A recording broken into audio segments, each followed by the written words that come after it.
नमस्कार। आज हम लोग पढ़ने जा रहे हैं भारत का भौतिक स्वरूप, फिजिकल फीचर ऑफ इंडिया। हमें इसके पहले भारत की स्थिति, भारत का विस्तार, भारत के क्षेत्रफल, भारत के राज्यों, कर्कवृत्त, मकरवृत्त, इन सब का अध्ययन कर लिया था, यानी अक्षांशीय वृत्तों का भी अध्ययन कर लिया था, देशांतर को भी पढ़ा। आज हम एक अलग टॉपिक लेना चाह रहे हैं कि भारत का जो धरातल है उसका स्वरूप कैसा है। We are going to discuss today about the physical feature of India. तो भारत का जो धरातलीय स्वरूप है उसमें तीन मुख्य स्ट्रक्चर हमें देखने को मिलते हैं। पहला है माउंटेन, पर्वत। ये 29.3% भाग को कवर करता है भारत, यानी भारत के 29.3% भाग पर पर्वत है,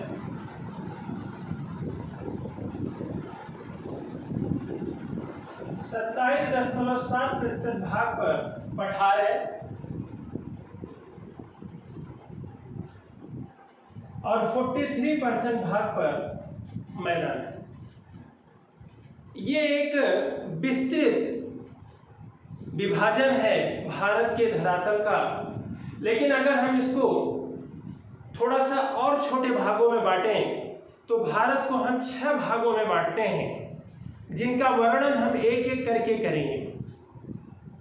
इसको हम ऐसे 6 भागों में बांट सकते हैं कि उत्तर के पर्वतीय भूभाग, उत्तर का विशाल मैदान, दक्षिण का पठार या प्रायद्वीपीय पठार, थार का मरुस्थल या भारतीय मरुस्थल, समुद्र तटीय मैदान और द्वीप समूह।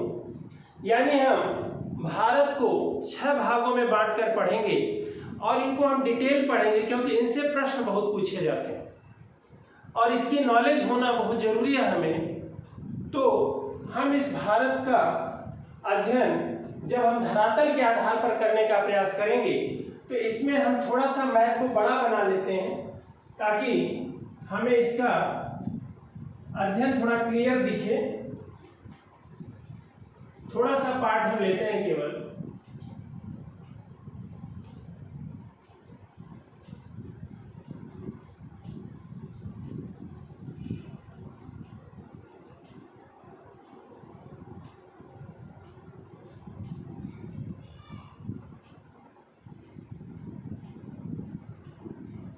इस पोर्शन को हम पढ़ेंगे जो भारत का उत्तरी भाग।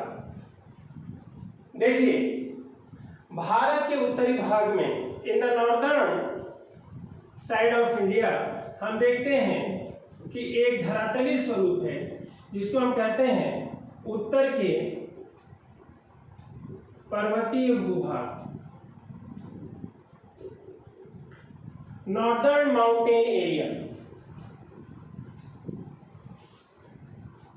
जो उत्तर का पर्वतीय भूभाग है उसको हम एक तरीके से हिमालय की श्रृंखला भी कहते हैं, सीरीज ऑफ हिमालय, हिमालय की श्रृंखला।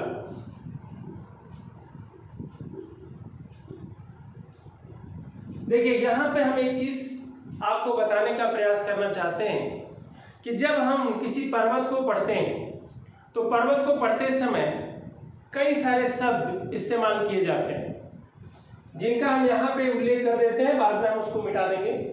पहला हम बात करते हैं श्रेणी, रेंज। इसका अर्थ आप लोग थोड़ा सा समझिए कि रेंज किसको कहते हैं, श्रेणी किसको कहते हैं। दूसरा है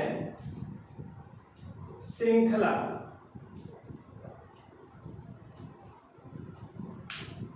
सीरीज।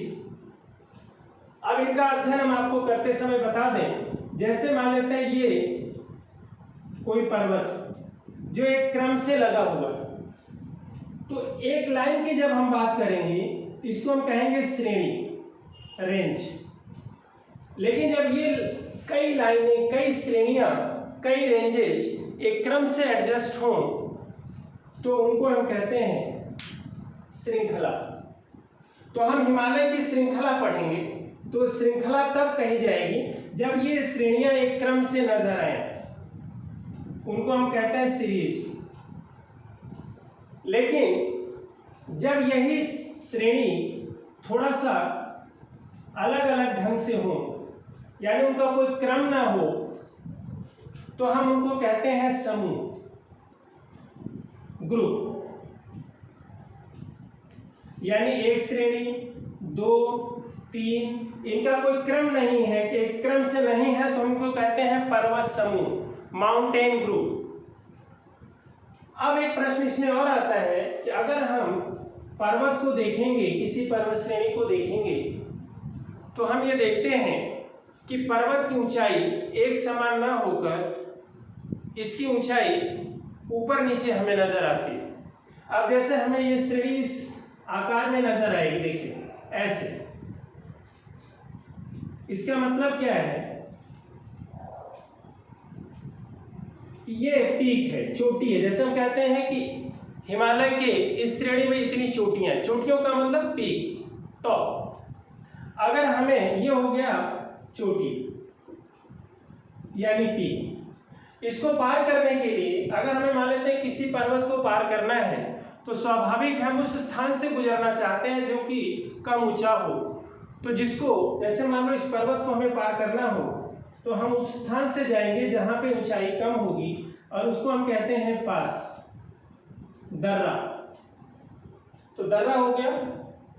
इसके अलावा दो श्रेणियां कहीं भी हैं, उनके बीच का जो मैदानी इलाका होता है उसको हम कहते हैं घाटी। जैसे ये जो पोर्शन होगा दो श्रेणियों के बीच, या यहाँ होगा या यहाँ होगा, यहाँ होगा, उसको हम कहते हैं घाटी, वैली। इस तरह से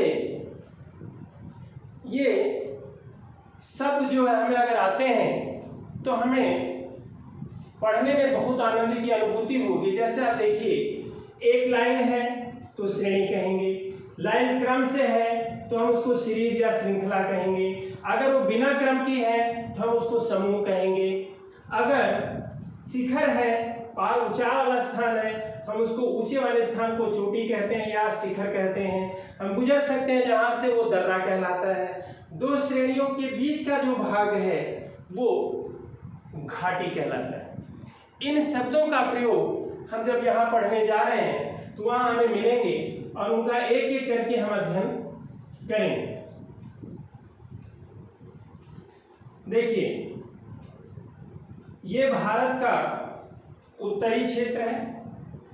हमने केवल उत्तरी क्षेत्र का मैप आपको ड्रॉ किया है ताकि आप थोड़ा बड़ा सा देखें इसमें। और हम देखते हैं कि जो हम हिमालय की श्रृंखला पढ़ने जा रहे हैं, जो भारत के उत्तर में पर्वतीय भूभाग है, उसको हम एक शब्द में अगर कहना चाहें तो हम ये कह सकते हैं हिमालय की श्रृंखला। तो हम ये देखते हैं कि हिमालय किस तरह से उत्तर में एग्जिस्ट कर रहा है भारत के। देखिए, एक श्रेणी ये है, ये दूसरी श्रेणी है, ये तीसरी श्रेणी है जो आगे जाके मिल जाती है दूसरी श्रेणी से, यहाँ पे एक श्रेणी है, एक यहाँ है, एक यहाँ है। इस तरह से हम देखते हैं इतनी श्रेणियां हमें नजर आती हैं। हमने बताया एक एक लाइन की जब हम बात करेंगे तो उनको हम श्रेणी कहेंगे। अब हम बात करते हैं इन श्रेणियों की।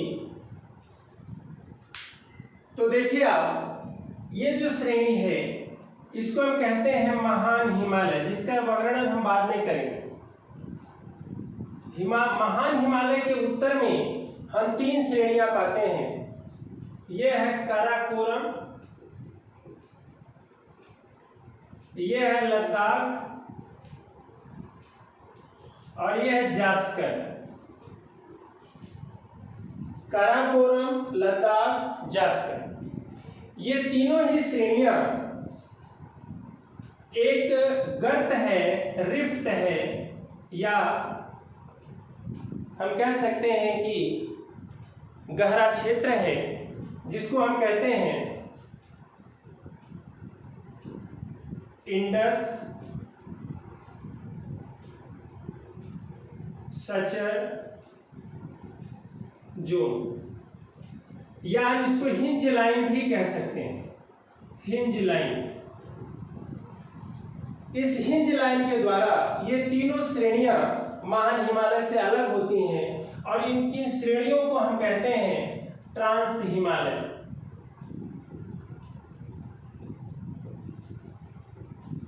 इन तीन श्रेणियों को हम कहते हैं ट्रांस हिमालय, यानी हिमालय के पार महान हिमालय और ट्रांस हिमालय के बीच में इंटरसचर जोन एक लाइन है जिससे अलग होती है। उत्तर वाला भाग काराकोरम श्रेणी है, उसके दक्षिण में लद्दाख, उसके दक्षिण में जास्कर। अब काराकोरम जो श्रेणी है इसमें एक पीक है, इस पीक का नाम है K2, जो भारत का सबसे ऊंचा पर्वत शिखर है भारत का, लेकिन ये हिमालय पर्वत पर ना होकर काराकोरम पर है। इसकी ऊंचाई है 8,611 मीटर। इसको गॉडविन ऑस्टिन नाम से भी जाना जाता है।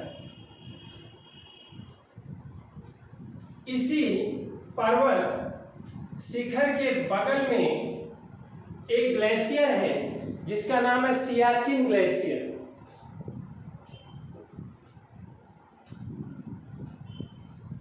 सियाचिन हिमानी। अब एक प्रश्न ये आता है कि हिमानी क्या है? जब पर्वत शिखरों पर बर्फ जमा होती जाती है तो वो बर्फ ज्यादा हो जाने के बाद वहां रुक नहीं पाती और नीचे स्लोप की तरफ स्किड करने लगती है, फिसलने लगती है, उसको हम कहते हैं हिमानी। तो जो हिमानी की बहने या चलने की गति है वो लगभग 8 सेंटीमीटर से 30 सेंटीमीटर प्रतिदिन के हिसाब से होती है। तो उसमें हमने देखा कि एक ग्लेशियर है सियाचिन ग्लेशियर जो लगभग 76 किलोमीटर की लंबाई में है और ये एक विवादित क्षेत्र है भारत और पाकिस्तान के बीच। उस पर काफी विवाद रहा है, उसका जिक्र यहाँ हमें नहीं करना है। तो अब हम देखते हैं कि जो काराकोरम श्रेणी है जब ये आगे बढ़ जाती है, काराकोरम श्रेणी आगे जब बढ़ती है तो इसी को हम कैलाश श्रेणी के नाम से जानते हैं तिब्बत में। इसके अलावा काराकोरम श्रेणी भारत के उत्तर में पामीर की गांठ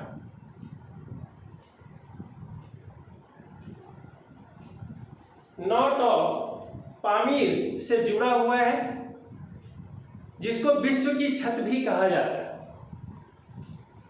अब हम देखते हैं कि काराकोरम के दक्षिण में लद्दाख श्रेणी है, लद्दाख के दक्षिण में जास्कर श्रेणी है। ये तीनों श्रेणियां समानांतर हैं और इनको हम कहते हैं ट्रांस हिमालय की श्रेणियां, हिमालय के पार। और इनकी रचना अवसादी चट्टानों से हुई। सेडिमेंट्री रॉक्स, देखिए रॉक्स 3 प्रकार की होती है, 3 प्रकार की चट्टानें होती हैं, आग्नेय, अवसादी, कायांतरिक, इग्नियस, सेडिमेंट्री एंड मेटामॉर्फिक। तो जो ट्रांस हिमालय के पर्वत शिखर हैं, पर्वत श्रेणियां हैं, इन सब में हमें अवसादी चट्टानें मिलती हैं। इनके जब हम दक्षिण में चलते हैं यानी इंडस सचर जोन के दक्षिण में महान हिमालय श्रेणी यानी ट्रांस हिमालय के बाद दूसरा आ गया महान हिमालय, ग्रेट हिमालय। इसे हिमाद्री हिमालय भी कहा जाता है। It is known as Himadri Himalaya also. इसकी औसत ऊंचाई 6000 मीटर है। इसकी लंबाई पश्चिम से लेकर पूरब तक 2400 किलोमीटर है। चौड़ाई 120 से 190 किलोमीटर। वर्ल्ड के जो हाईएस्ट पीक हैं इसी श्रेणी पर एग्जिस्ट करते हैं। Highest peak of the world are at this range great Himalaya पर पाए जाते हैं। महान हिमालय की रचना आग्नेय और कायांतरित चट्टानों से हुई। इग्नियस एंड मेटामॉर्फिक रॉक्स से इनकी रचना हुई है, ये बने हैं। अगर हम इनकी विस्तृत जानकारी लेना चाहें तो हम ये देखते हैं कि इस पर भारत में एक पर्वत शिखर है कंचन जुंगा, जिसकी ऊंचाई है 8,598 मीटर। और इस यहाँ पे और हम चलते हैं तो मकालू, इसकी ऊंचाई है 8,481 मीटर। और हम इधर चलते हैं थोड़ा सा पश्चिम साइड में, तो यहाँ पे है Mount Everest,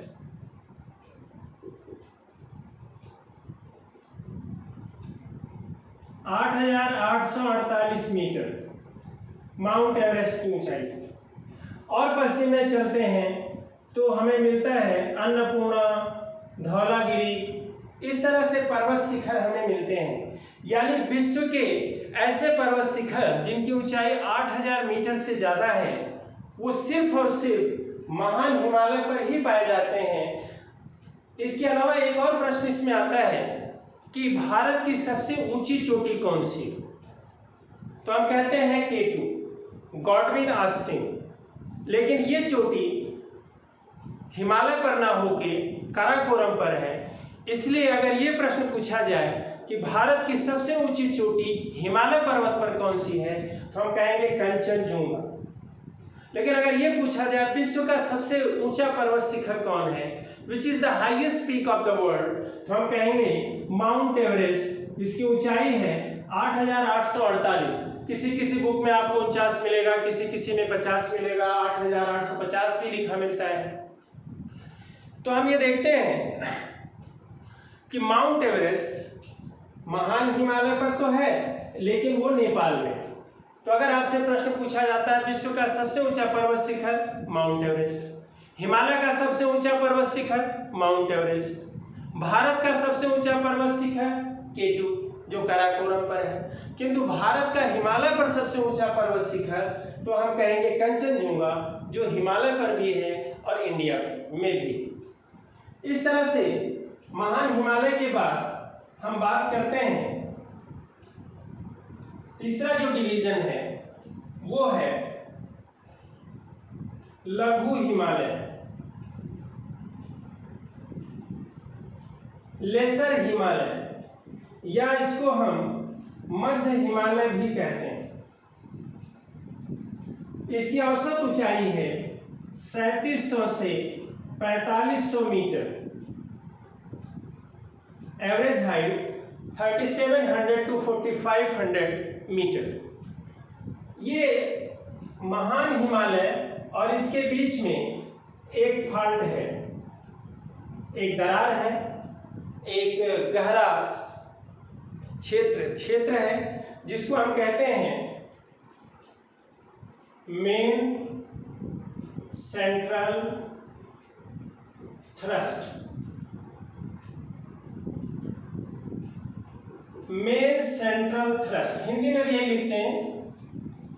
main central thrust महान हिमालय को मध्य हिमालय से अलग करता है। यानी दोनों के बीच में ये गर्त पाया जाता है। तो लघु हिमालय का एक नाम और भी है, जिसको हम कहते हैं हिमाचल हिमालय, हिमाचल हिमालय। और वर्ल्ड में हिमालय पर्वत श्रेणियों को हम नवीन बलित पर्वत श्रेणियां कहते हैं। जब हम फोल्डेड माउंटेन का डिवीजन आपको बताएंगे तो वहां पर हम इसका वर्णन करेंगे। लेकिन जो लघु हिमालय है, यह पर्वत जो श्रेणी है, इसका निर्माण भी अवसादी चट्टानों से हुआ है। Middle Himalaya, lesser Himalaya, Himachal Himalaya, is made of sedimentary rocks. अब इसका अगर हमने महान हिमालय की बात की तो किससे बना हुआ था? आग्नेय और कायांतरी शैलों से, इग्नियस एंड मेटामॉर्फिक रॉक्स। ये सेडिमेंट्री रॉक्स से बना हुआ है। भारत के जितने भी पर्वतीय भारत में जितने भी पर्वतीय क्षेत्र है जहां लोग घूमने जाते हैं, टूरिस्ट प्लेस हैं, वे सब के सब इसी पर एग्जिस्ट करते हैं, यहीं पर है सिचुएटेड। जैसे हम कहते हैं नैनीताल, मसूरी, कुल्लू, मनाली, चक्राता, रानीखेत, जहां हम लोग घूमने जाते हैं गर्मियों में, ये सब के सब मिडिल हिमालय पर है। अब मिडिल हिमालय और ये लास्ट में एक बाह्य हिमालय थी, चौथा है बाह्य हिमालय, आउटर हिमालय, जिसको हम कहते हैं शिवालिक श्रेणी भी कहते हैं, शिवालिक रेंज। इसकी औसत ऊंचाई 900 से 1100 मीटर है।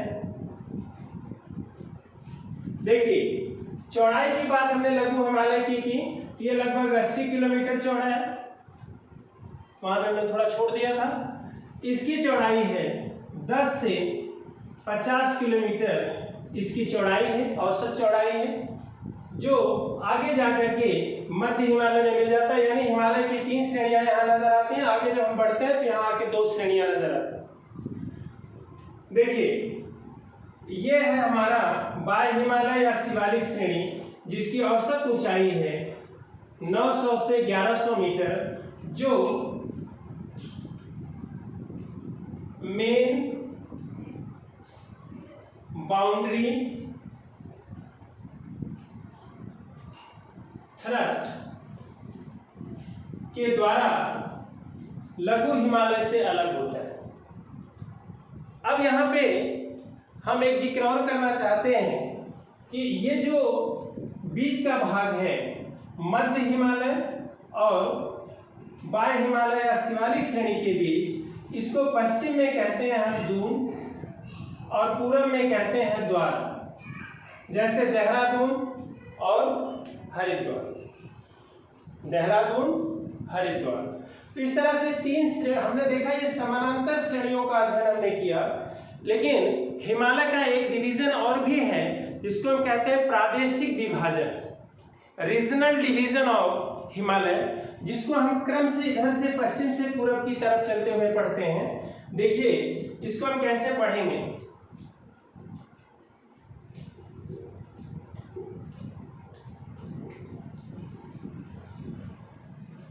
जैसे यहां से सिंधु नदी गुजरती है और यहां से सतलुज नदी गुजरती है। Indus river and Sutlej river के बीच वाला जो क्षेत्र है, इसको हम कहते हैं कश्मीर हिमालय।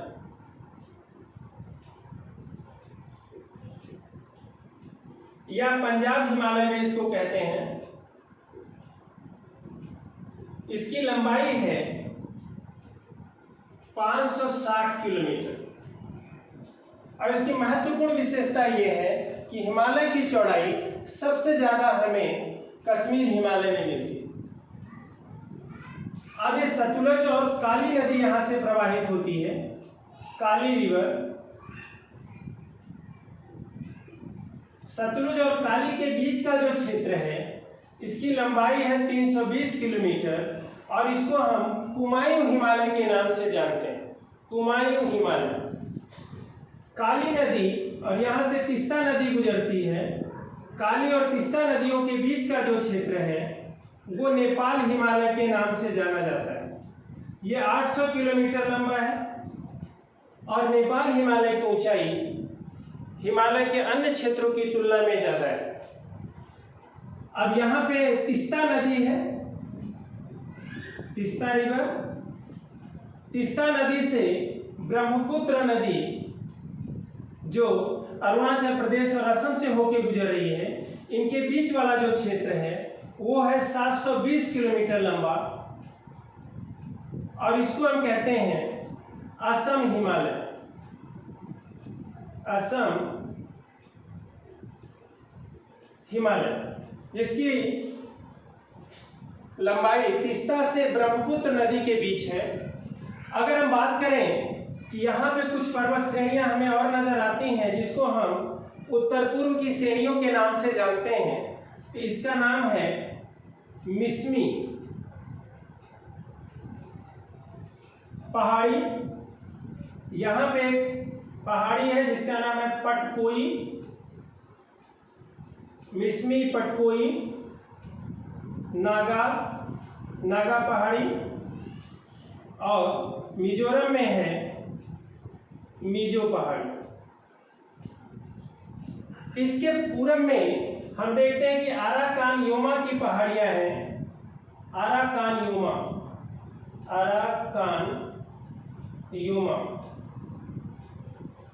जो भारत और म्यांमार के बीच बॉर्डर के तौर पे हमें इसकी दिखाई पड़ती हैं। इन्हीं का आगे बढ़ा हुआ रूप है अंडमान निकोबार की श्रेणियां। हमें लगा कि हमने जो भी आपको यहाँ पढ़ाया है वो कंसेप्ट आपको क्लियर हो गया होगा।